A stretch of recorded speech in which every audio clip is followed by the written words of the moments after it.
प्रीति जी, इस बार मुझे नंदिनी के इरादे बहुत खतरनाक लग रहे हैं और मैं नहीं चाहता हूं कि वो आपको कोई नुकसान पहुंचाए या परिवार के किसी और को। इससे पहले कि बहुत देर हो जाए, मुझे नंदिनी को घर से बाहर निकालना होगा। नहीं केटी जी, अभी ये सही समय नहीं है। मैं भी यही चाहती हूँ, लेकिन अभी इस वक्त ना अर्जुन के ऊपर नंदिनी के मोह का पर्दा है। हम ये सब इसीलिए कर रहे हैं ना, ताकि उसकी असलियत अर्जुन के सामने आ सके, तभी वो हमारी जिंदगी से बाहर जा पाएगी और तभी आपका बेटा आपको मिल पाएगा। मुझे बस ये नहीं समझ में आ रहा है कि 17 साल बाद वो आपकी जिंदगी में वापस क्यों आना चाहती है, आपसे शादी क्यों करना चाहती है। भले ही उसने वो दुल्हन बनने का नाटक किया या धोखे से किया, आपकी जिंदगी में वो वापस क्यों आना चाहती है। कीर्तन से शादी करना मेरे बदले की तरफ पहला कदम है, जिसे प्रीति ने बहुत मुश्किल कर दिया है।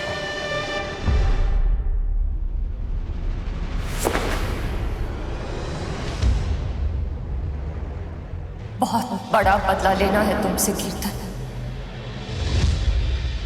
ऐसा कौन सा बदला लेना चाहती है वो आपसे 17 साल बाद?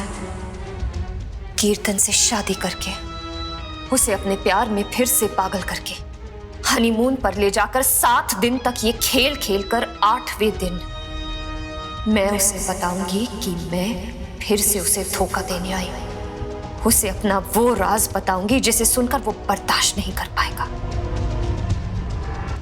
लेकिन फर्क ये होगा कि इस बार वो सिर्फ मायूस नहीं होगा, इस बार वो सुसाइड करेगा। कीर्तन खुद अपनी जान लेगा। केटी जी, मैं जानती हूँ कि मेरे सवाल आपको परेशान कर सकते हैं, लेकिन नंदिनी को समझने के लिए मुझे कुछ बातें जानना बहुत जरूरी है। क्या आप जानते थे कि वो किसके साथ भागी थी? क्या आप उस इंसान को जानते थे?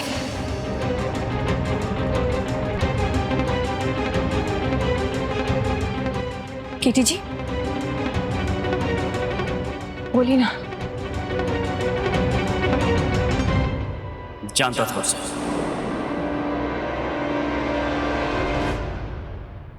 रवि नाम था उसका, दोस्त था मेरा, माय बेस्ट फ्रेंड।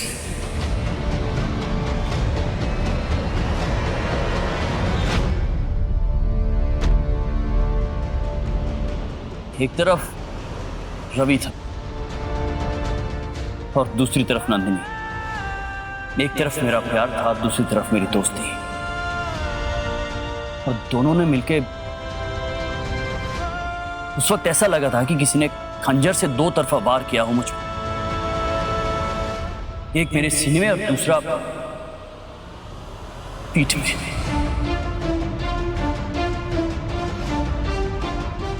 बिखर गया था मैं,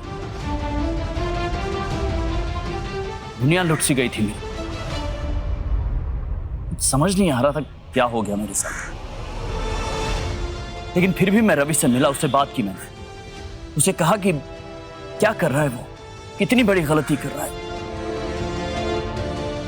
एक औरत जो 2 साल तक मेरा साथ नहीं निभा पाई, वो उसकी कैसे हो पाई, उससे कैसे प्यार कर पाएगी। लेकिन तब तक देर हो चुकी थी। उस दिन नंदिनी के लिए दिल से बद्दुआ निकली, जैसे उसने मेरा प्यार ठुकराया था, उसे भी कभी प्यार नहीं मिला। और वो बद्दुआ लग गई। मैं और रवि कभी साथ खुश नहीं रह पाए। तुम्हारा कहा उसके दिल को ऐसा लगा कि वो बदल गया। सोचा था मैं और रवि साथ में बहुत खुश रहेंगे, पागलों की तरह प्यार करता था मुझसे।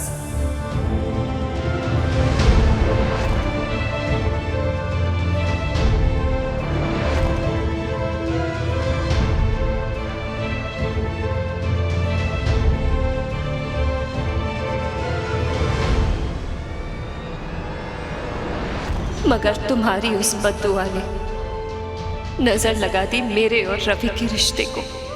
मेरी सारी खुशियां छीन ली तुमने अपने गम के बदले। तुम्हारी कड़वी बातों का जैसे कोई काला जादू चल गया रवि पर।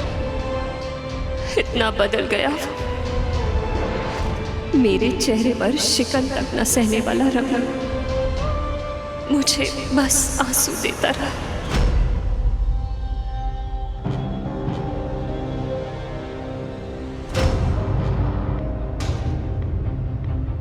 मेरा चेहरा देखे बिना जिसका ना दिन शुरू होता था ना शाम ढलती, उसे मेरे चेहरे से नफरत होने लगी।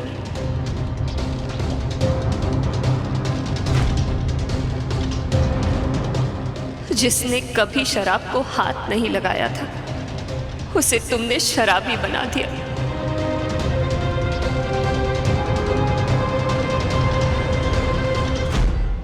इतना पश्चाताप हुआ उसे तुम्हारी बातों का कि उसने अपने सबसे अच्छे दोस्त की शादी तोड़ दी, और ये बात उसे सुबह शाम चुभती रही। मेरी परवाह करनी छोड़ दी उसने।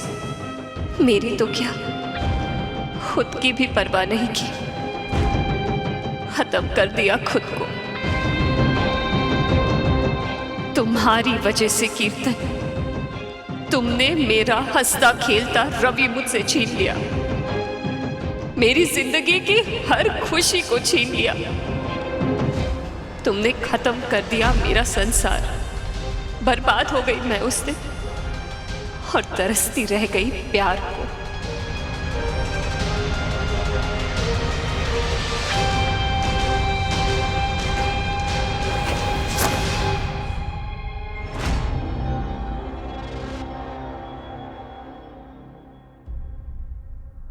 रवि ने खुदकुशी कर ली थी।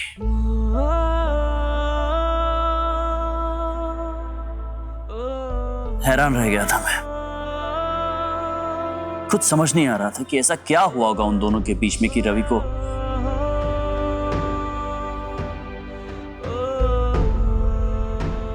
नंदिनी ने कोशिश की थी मुझसे बात करने की, लेकिन मैं उससे सारे नाते तोड़ चुका था। बहुत दूर जा चुका था उससे।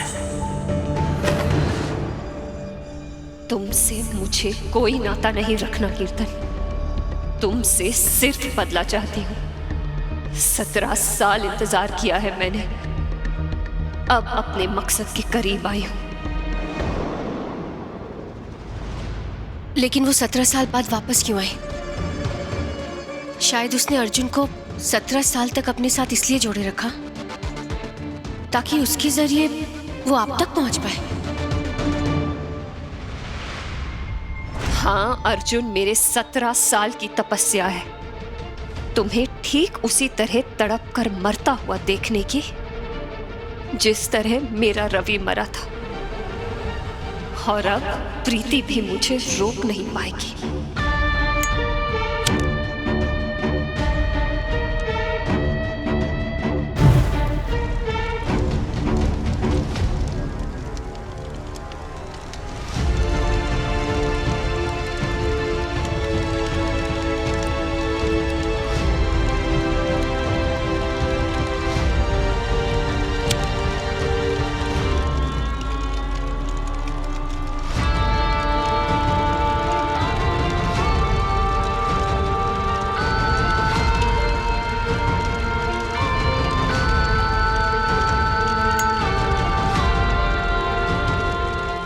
ये रवि का अस्थि कलश है। 17 साल मैंने इसे नहीं बहाया, क्योंकि मैंने खुद से वादा किया है कि इन अस्थियों को मैं उस दिन बहाऊंगी जिस दिन इनके साथ मैं कीर्तन की अस्थियां बहाऊं। वचन लिया था मैंने कि जिस तरह रवि ने अपनी जान ली, उसी तरह कीर्तन भी अपनी जान देगा। खत्म कर देगा अपनी सांसों को जो उसने मेरे रवि से छीनी। जिस तरह आज तुम्हारी ये तस्वीरें जल रही हैं, बहुत जल्द ऐसे ही तुम्हारी चिता जलेगी और उसमें जलेगा मेरे 17 सालों का बदला। कीर्तन टिपरेवाल, तुम्हारी मौत ही होगा मेरा बदला।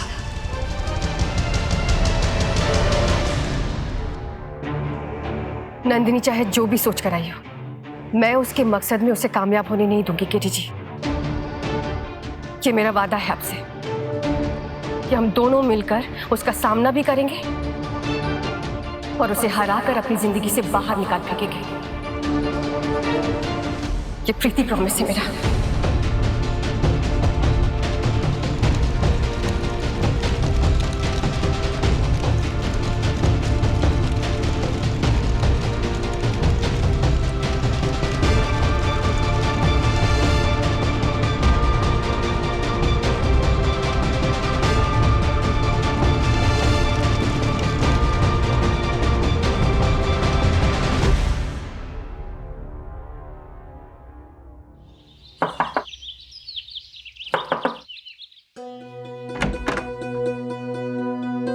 छोरा कहीं आंटी मैंने फैसला कर लिया कि मैं प्रियंका से इसी वक्त शादी करूंगा।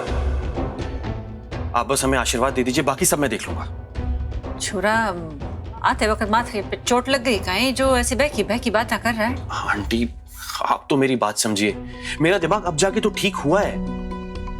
मेरे पास बिल्कुल भी वक्त नहीं है। बड़ी माँ ने मेरा रिश्ता किसी बड़े खानदान में तय कर दिया। मैंने उन्हें समझाने की बहुत कोशिश की, लेकिन वो मेरी बात समझने के लिए रेडी ही नहीं है। इसीलिए मैंने सोचा कि मैं प्रियंका से आज ही शादी करूंगा।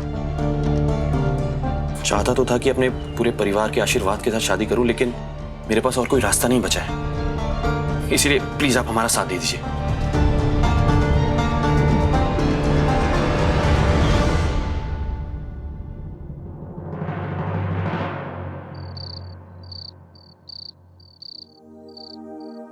सरप्राइज!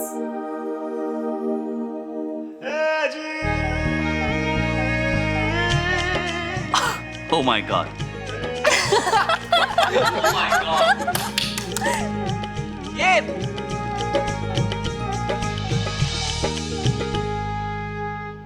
ये कीर्तन तुम भूल गए? आज का दिन तुम्हारे लिए बहुत खास है।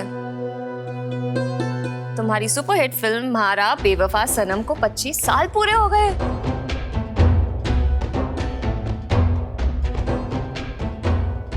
तो तुमने मेरे लिए सरप्राइज छोटा सा सेलिब्रेशन रखा है बस।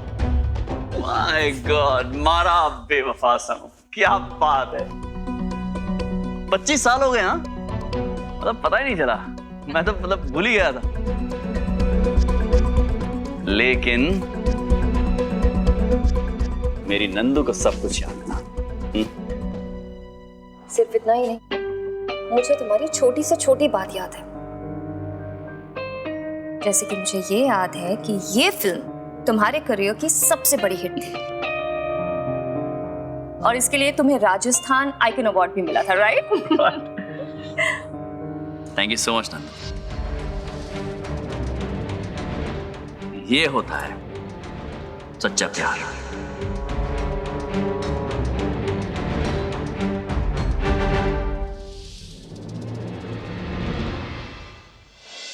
देखा, सच्चा प्यार नाम के आगे सरनेम लगा देने से पति पत्नी का रिश्ता नहीं बन जाता है। 17 साल के बाद आई है वापस नंदिनी, लेकिन 25 साल पहले क्या हुआ था ये याद है उसे। और नंदू ये पत्नी है मेरी, आज तक मेरी यानी कि केडी द सुपरस्टार की एक भी फिल्म नहीं देखी। फिल्म तो छोड़ो, एक भी नाम याद नहीं है मेरी पिक्चर का। ये बनती है पत्नी। नाम याद है? बताओ। कीर्तन रहने दो ना, आखिर दिखावे का प्यार किसी ना किसी दिन खत्म हो ही जाएगा। और मुझे ना आज फालतू लोगों को बिल्कुल भी इंपॉर्टेंस नहीं देना है।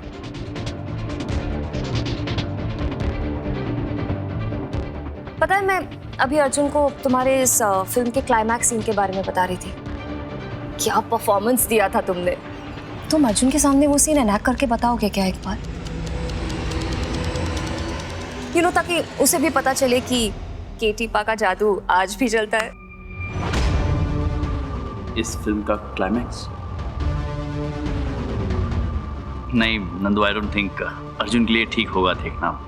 नंदिनी के दिमाग में जरूर कुछ चल रहा है। इस जश्न के पीछे जरूर इसकी कोई चाल है। पापा प्लीज ना, मुझे भी देखना है अपने केटी पा के एक्टिंग स्किल्स। Please please. अरे अर्जुन, अरे कीटी बेटा, अर्जुन के लिए फिल्म का ही डायलॉग है ना बेटा। Come on Katie. प्लीज हाँ सब कह रहे हैं ना। ठीक है।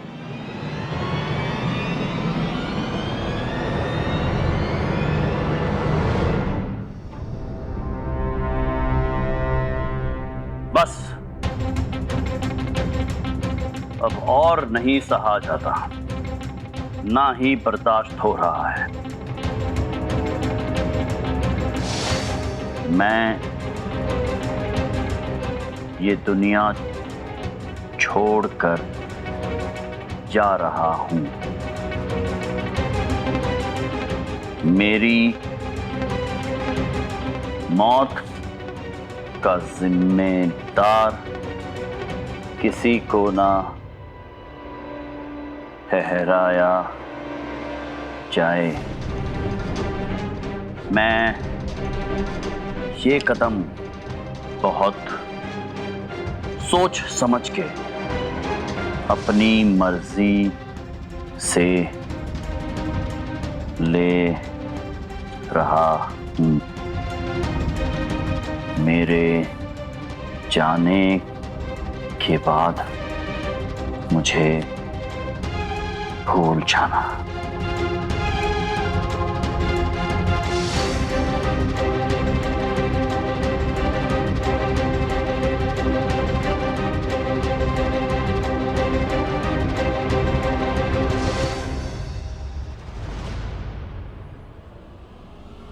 नहीं नहीं भीमा,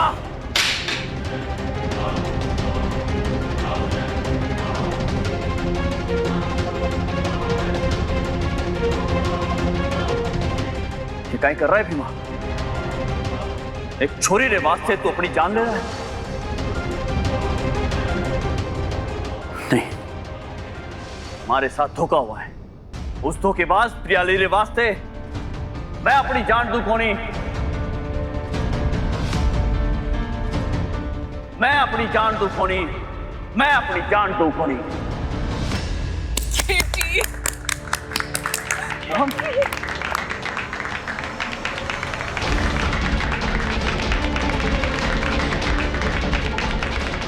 थैंक यू कीर्तन, तुमने अपने खुदकुशी का नोट खुद लिख दिया। मेरा आधा काम तो हो गया।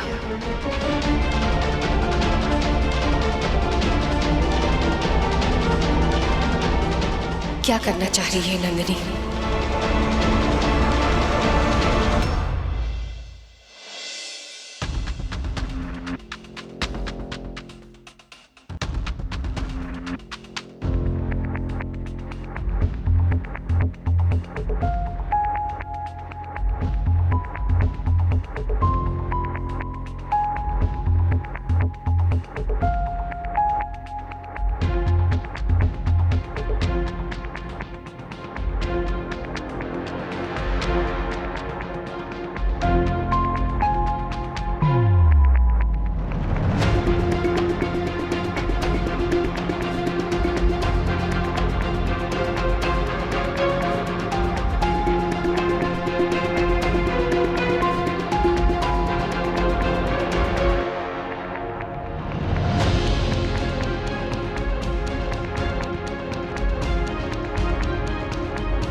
सुसाइड नोट तो लिखवा लिया मैंने, बस अब कीर्तन तुम्हें तुम्हारी जान लेने पे मजबूर करना है।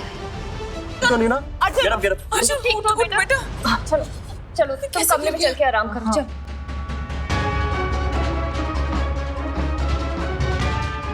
केटी जी से ये सीन करवा कर आखिर करना क्या चाहती है नंदिनी?